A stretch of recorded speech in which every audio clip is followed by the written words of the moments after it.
Seorang dokter di Sukoharjo, Jawa Tengah tewas setelah ditembak tim Densus 88. Dokter tersebut diduga terlibat jaringan jamaah Islamiyah.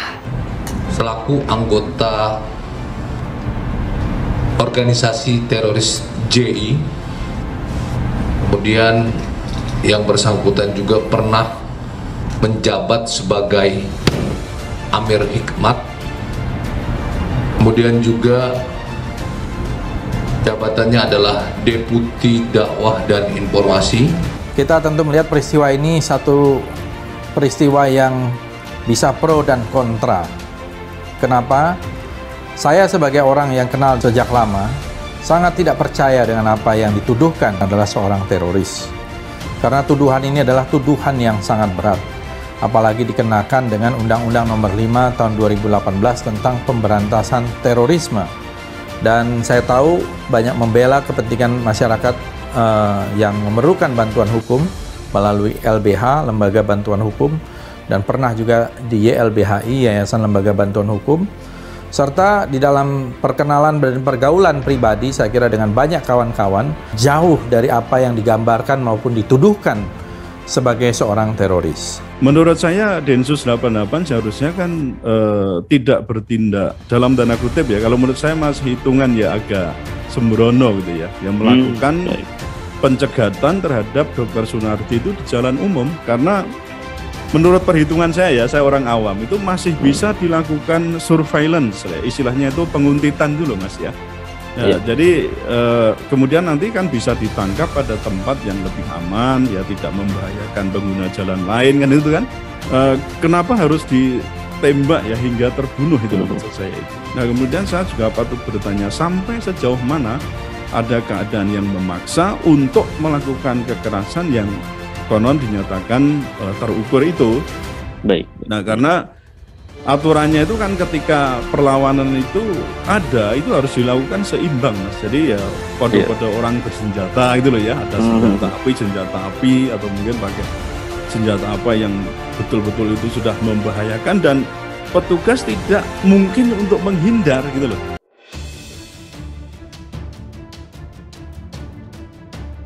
Serukan bubarkan Densus 88, Helmi Felis, jika tak sanggup Jokowi mundur saja. Pegiat media sosial Helmi Felis mengecam keras tindakan yang dilakukan Densus 88 terhadap tewasnya terduga teroris Dr. Sunardi. Apalagi cara penangkapan Dr. Sunardi dinilai sangat tidak manusiawi sebab dilakukan di tengah perjalanan pulang dari praktik di klinik Pondok Pesantren Ulul Albab, Polokarto menuju ke rumahnya di Kelurahan Genyam, Sukoharjo pada Rabu 9 Maret 2022. Sekitar pukul 21.15 waktu Indonesia Barat. Helmi kemudian menyerukan agar Densus 88 agar segera dibubarkan. Ia mendukung pernyataan Fadlizon untuk segera mengakhiri tragedi serupa dengan cara membubarkan Densus 88. Dan kami mendukung ide pembubaran Densus 88 yang disuarakan saudara Fadlizon, ujar Helmi melalui akun Twitternya @helmifelis pada Jumat 11 Maret 2022. Ia mengatakan Densus 88 jangan begitu mudahnya memberikan cap teroris hanya kepada umat Islam saja, sebab hal itu jelas merupakan tindakan teror. Bubarkan Densus 88, jangan teror umat Islam. Jangan teroriskan mukminin, begitulah tegasnya. Karena itu ia menyerukan agar Densus 88 segera dibubarkan, sebab tidak mampu menyelesaikan permasalahan. Jika tak sanggup bubarkan Densus 88, Jokowi mundur saja, segalanya nggak sanggup sambungnya. Diketahui Fadlizon sendiri merupakan salah satu pihak yang getol menyuarakan pembubaran Densus 88. Anggota DPR fraksi Gerindra itu menyebut pembubaran Densus 88 berangkat karena berbau Islamofobia. Fadlizon kemudian menjelaskan alasannya meminta Densus 88 dibubarkan. Yang menyebutkan ada sebuah narasi dari pejabat Densus 88 bahwa Taliban yang berkuasa di Afghanistan akan memberikan inspirasi ke kelompok teroris di Indonesia. Saya melihat ada sebuah berita yang diungkapkan tentang Taliban memberikan inspirasi teroris di Indonesia. Pernyataan itu dari seorang pejabat di Densus, ujar Fadli dikutip pikiranrakyat.com. Menurutnya narasi pejabat Densus 88 itu terkait Taliban bisa menginspirasi teroris Indonesia tidak akan laku lagi. Ini narasi tidak laku lagi karena war on terror dimulai tahun 2001 setelah peristiwa 9 November dan kemarin tanggal 31 Agustus 2021 sudah berakhir sambungnya.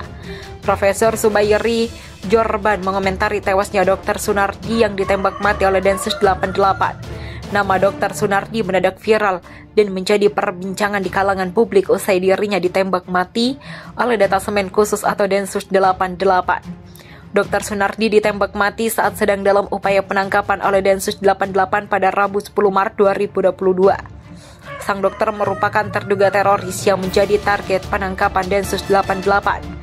Diduga petugas melepaskan tembakan kepada terduga teroris lantaran melakukan perlawanan saat hendak ditangkap. Kabar tewasnya Dr. Sunardi ini pun turut dikomentari oleh Profesor Zubairi Jorban. Profesor Zubairi Jorban ikut terbela sungkawa atas wafatnya rekan sesama dokternya itu. Innalillahi wa inna ilaihi rajiun. Bela sungkawa saya untuk keluarga almarhum Dr. Sunardi, ujarnya. Dikutip pikiranrakyat.com dari cuitan di akun Twitter pribadinya, Profesor Zubairi, lebih lanjut Profesor Zubairi Jorban, menilai bahwa tewasnya Dr. Sunardi menjadi hari yang sangat kelam. Menurutnya, penembakan mati terhadap Dr. Sunardi telah melukai semua orang yang percaya serta berharap pada keadilan. Ini adalah hari yang amat kelam dan melukai semua orang yang percaya serta berharap pada keadilan, katanya menambahkan. Cuitan Profesor Zubairi Jorban tangkap layar Twitter @Profesor Zubairi. Untuk diketahui, Dr. Sunardi ditembak mati oleh Densus 88 lantaran disebut melakukan perlawanan saat sedang ditangkap. Alih-alih menyerah pada petugas, sang dokter justru disebut mencoba melarikan diri dengan mobilnya. Terduga teroris itu bahkan disebut sempat menabrak mobilnya ke mobil milik petugas. Hal tersebut mengakibatkan mobilnya mengalami kerusakan di bagian depan.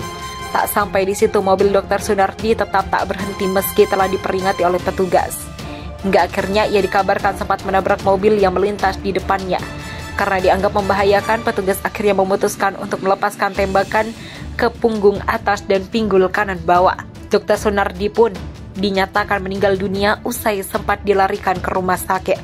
Diberitakan sebelumnya, sang dokter diduga terlibat dalam jaringan terorisme. Ia disebut-sebut merupakan petinggi kelompok Hilal Ahmar Society Indonesia atau HASI dan Jamaah Islamiyah atau JI.